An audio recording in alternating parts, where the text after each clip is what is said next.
Hello everyone, আসসালামু আলাইকুম। Welcome back to my YouTube channel. আলহামদুলিল্লাহ, আপনারা সবাই অনেক ভালো আছেন নিশ্চয়ই। অনেক দিন পরে একটি ব্লগ নিয়ে চলে আসলাম। আমার সময়ের কারণে আমি আপনাদের সাথে ভিডিও শেয়ার করতে পারি না, ছোট ভিডিও শেয়ার করি। তো আমাদের গাজীপুর এলাকায় যারা ওখানে থাকেন, তো এখানে একটি ছোট কুটির শিল্প মেলা বসেছে। তো আমরা এখানে সেই দিন সন্ধ্যাবেলায় আমরা রওনা দিয়ে দিলাম এই মেলার উদ্দেশ্যে। তো মেলায় গিয়ে আমরা এখানে বিভিন্ন রকমের রাইড চললাম, দেখলাম, আমার কাছে বেশ ভালো লাগছে। তো এখানে আমার ভাইয়া একটা রাইডে উঠেছে। তো এখানে রাইডের প্রাইস ছিল 20 টাকা করে। তো দেখি ওখানে একটা আঙ্কেল এখানে বিভিন্ন রকমের বড়া ভাজতেছিল, ডিম ভরা, পেঁয়াজু, তারপর হচ্ছে আমরা যে চিংড়ি মাছের বড়া খাই, ওগুলো বিভিন্ন রকমের বড়া স্ট্রিট ফুড আইটেম এখানে সাজিয়ে রেখেছি। ওই যে আঙ্কেল ভাজতেছিল, আমি এখানের সাথে ভিডিও করলাম। তো আমার কাছে বেশ ভালো লাগছে। মেলা মানে খাওয়া দাওয়া, মজা, ঘোরাফেরা এটা। তো এখানে আঙ্কেল ভাজতেছে আর আমি দাঁড়িয়ে আছি। তো অন্য দিক দিয়ে এখানে যে প্লাস্টিকের বা যে আমরা প্লেট বাটি কিনি, এরকম একটা দোকানে ঢুকেছিলাম। এখানে বিভিন্ন রকমের চামচ ছিল, স্পুন ছিল, পরে আপনার স্প্যাচুলা ছিল, বিভিন্ন রকমের যে কাঁটা চামচ, মানে এই সংসারের যে জিনিসগুলো থাকে ওগুলো ছিল। তো আমার আম্মু, আমার বোন, আমার ভাই, আমরা সবাই দেখতেছিলাম। তো আমার কাছে বেশ ভালো লাগছে। এগুলো প্রতি পিস 60 টাকা করে বেচা হচ্ছিল। তো যারা গাজীপুর এরিয়া থাকেন অবশ্যই এই মেলাটা আপনারা চিনেন, কুটির শিল্প মেলা। তো এইখানে আমার আম্মু দেখতেছিল, আমার কাছে আমার আম্মুর বেশ ভালো লাগছে, আমার বোনও দেখতেছিল, আর আমরা এখানে দাঁড়িয়ে রইলাম। তো এখানে আমরা ঘোরাফেরা করছি। তো অন্যদিক দিয়ে এখানে আমরা চুড়ির একটা দোকানে ঢুকেছি, খুব সুন্দর দেখতে চুড়িগুলো। তারপর এখানে মাটির জিনিসপত্র ছিল, বিভিন্ন রকমের ব্যাগ ছিল, ভ্যানিটি আইটেম ছিল। এখানে আমার আম্মু এগুলো চুজ করতেছিল কোনটা নেওয়া যায় ভালো লাগে। তো মানে ওখানে বিভিন্ন রকমের তাঁতের যে জিনিসগুলো, মাটির ব্যাং, ফুলদানি, হাঁড়ি, ওরকম মানে ঘরে সাজানোর জন্য যে জিনিসগুলো থাকে, আসবাবপত্র, ওরকম পত্রের ছিল। আর এখানে আমরা আরেকটা খাবারের স্টলে গিয়েছি। এখানে নাড়ু, বিভিন্ন রকমের নাড়ু, চকলেট, যেগুলো ভাজা পোড়া আইটেম খায়, ওগুলো প্যাকেট করা ছিল।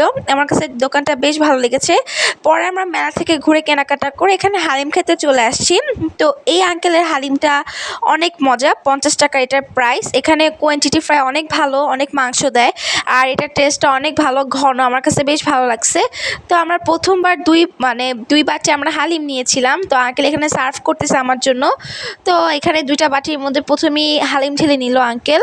তো আঙ্কেলের সাথে অনেক কথা বলতেছিলাম, মজা লাগতেছিল, অনেক ফান। তো এখানে আমরা অনেক মজা করতেছিলাম। তো এখানে আঙ্কেল এখানে সার্ভ করলো। এখন এখানে শসা দেওয়া হবে পরিমাণ মতো, আর তার এখানে একটা সিক্রেট মশলা ব্যবহার করবে এখানে। তো মশলা ব্যবহার করবে এখানে আমাদেরকে সার্ভ করে দিচ্ছে, যে এখানে আমার আম্মু আর আমার আপুর মেয়ে খাচ্ছে, আমার ভাইও খাচ্ছে, আর আমরা এখানে নিয়েছি, মানে আমি আমার বোন একসাথে একটা বাটিতেই খাবো। তো আমার বোন এখানে লেবু সার্ভ করে নিয়েছে। আমরা প্রচুর পরিমাণে হালিমে বা চটপটে যেটাই হোক না কেন, এখানে আমরা টক খাই। তো আমার বোন এখানে টক নিয়ে খাওয়া দাওয়া করছিল, আমার স্পুন নিয়ে নেড়ে নেড়ে খাচ্ছিলাম। অনেক গরম ছিল, আমাদের কাছে বেশ ভালো লাগছে। আর হালিমটা অনেক মজা, অনেক টেস্ট ভালো। তো এখানে আমার বোন গরম তো মানে নেড়ে নেড়ে খাচ্ছিল।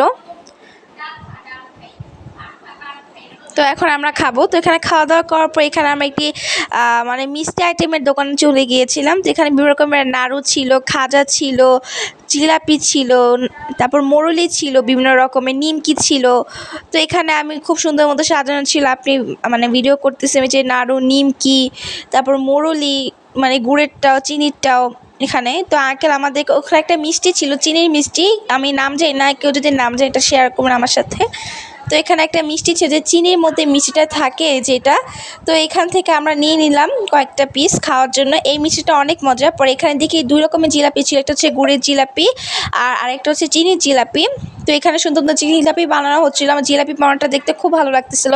সুন্দর একটা মাটির চুলোতে এখানে মানে বসিয়ে গরম তেলের মধ্যে জিলাপিটা ভাজছে, সুন্দর প্যাচ জিলাপি।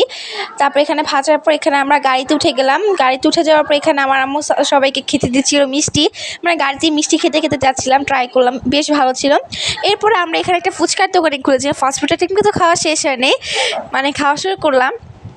তো ওখানে গিয়ে আমি এখানে 1 প্লেট ফুচকা অর্ডার দিয়ে দিয়েছি। তো ফুচকাটা সুন্দর মতো ভাইয়াটা সার্ভ করতেছিল, একদম উপর দিয়ে ডিম দিল, শসা দিল, মশলা দিল, এরকম রকমারি মশলা দিয়ে এখানে সার্ভ করে দিচ্ছে আমাদেরকে। আমাকে তো ফুচকা দেখতে খুব ভালো লাগে বানানো। তো এখান থেকে আমাদের সার্ভ করলো। তো এখানে আরেকটা আঙ্কেল আমাদের চটপটি বানাচ্ছিল আমাদের জন্য। তো এইখানে ফার্স্টেই মানে বুটটা ওখানে দিয়ে দিল, এই যে আমাদের চটপটি সার্ভ করে দিচ্ছে মশলা দিয়ে বানিয়ে, সুন্দর মতো বেশি করে ডিম, ফুচকা, কাঁচামরিচ দিয়ে সুন্দর একটা মনোরম পরিবেশ, খাওয়া দাওয়া করতেছি ওখানে। তো আমার বোন এখন ট্রাই করবে, অনেক গরম ছিল। যে আমার বোন এখন শুধু মিক্স করে ট্রাই করতেছে, সবসময় ও খায় আমি ভিডিও করি, ব্যাপারটা হচ্ছে এরকম। এই যে এখন আমার আপু ট্রাই করবে। অনেক গরম ছিল, আর টক দিয়ে খেতে কার কার চটপটি পছন্দ আর কার কার চটপটি অনেক ভালো লাগে, এটা আমাদের সাথে জানাবে। আল্লাহ হাফেজ, ভালো থাকবেন সবাই, বাই বাই।